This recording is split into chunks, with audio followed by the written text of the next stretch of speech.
It began like any other Friday, ordinary, predictable, the kind of evening that should have felt familiar and safe. But that morning, something in Jenna's voice had unsettled me. She'd said, "Don't wait up tonight. I'm going out with the girls." Simple words, innocent enough. But her eyes betrayed her. They didn't hold mine the way they used to, just darted away, quick and nervous, like she was hiding something. I'd noticed it for weeks. The late night text, the last minute work dinners, the way she'd come home smelling faintly of perfume that didn't feel like ours. Something in my gut whispered the truth long before my mind accepted it. We'd been married 8 years. Long enough to know each other's habits, moods, silences. Sure, we'd had our rough patches, but I believed we were strong, steady. Lately, though, she'd been drifting. Laughing too much at her phone, dressing up without reason. Shielding her screen like it held state secrets. So that Friday, when she grabbed her purse and said she was meeting friends, I decided to test what I already suspected, leaning against the doorway. I said quietly, "Good luck on your date."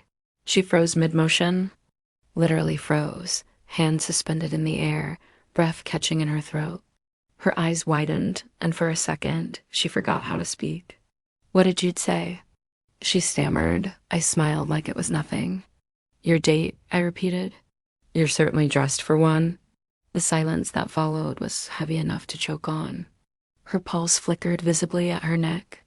In that single pause, I had my answer. She tried to laugh, but it came out shaky, hollow. "You're being ridiculous, Tom. It's just dinner with the girls." I nodded, pretending to buy it. "Then you won't mind if I call Sarah? Maybe she can tell me when you'll be back." That was the moment her face drained of color.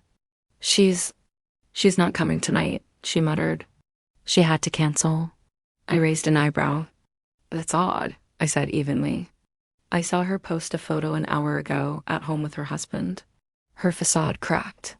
The tension snapped tight between us. She grabbed at her bag, her voice sharp now, defensive, the kind of anger people use when they've run out of lies. "So you're checking my friend's social media now?" "No," I replied calmly. "I just happened to see it. But go ahead, Jenna. Have fun tonight." I opened the door and stepped aside. She hesitated, eyes flickering with guilt and defiance. "You don't trust me, do you?" she whispered. "You're making that difficult," I said softly, and she left. But what she didn't know was that I'd already prepared for this moment. After weeks of excuses and late returns, I'd hidden a small tracker in her car, not from jealousy, but from exhaustion. I needed to know Dot as her taillights disappeared. I opened the app on my phone. She didn't head toward the restaurant she'd mentioned. Instead, she drove 20 minutes across town to a quiet neighborhood. I parked a few blocks away and waited. My hands trembled, not with anger, but with heartbreak. There's a strange ache in seeing the truth unfold while still hoping you're wrong. Then I saw her. She stepped out of her car, smiling, that same radiant smile that used to belong to me. And then he appeared, tall, confident, the kind of man who didn't need to sneak around. Except he was. Right into my wife's world. They hugged, close, too familiar. I didn't need more proof. I didn't shout or confront them. That wasn't me. I simply raised my phone, snapped a few photos, and left Dot by the time she returned home. It was nearly midnight. She hung up her coat like nothing had happened. "It was fun," she said lightly. "We had a few drinks." I nodded. "Yeah," I said quietly. "Looked like a great time." Her head jerked up. "What do you mean?" I slid my phone across the table. The screen lit up with the photos. Her face drained of all color. Her lips parted, trembling, but no words came. You didn't even try to hide it. "Jenna," I said softly. Tears filled her eyes. "Please, Tom." "It was a mistake." I shook my head. "No, a mistake is forgetting an anniversary. This was a decision. One you made again and again." She broke down, begging for another chance, promising it was over, that she'd end it.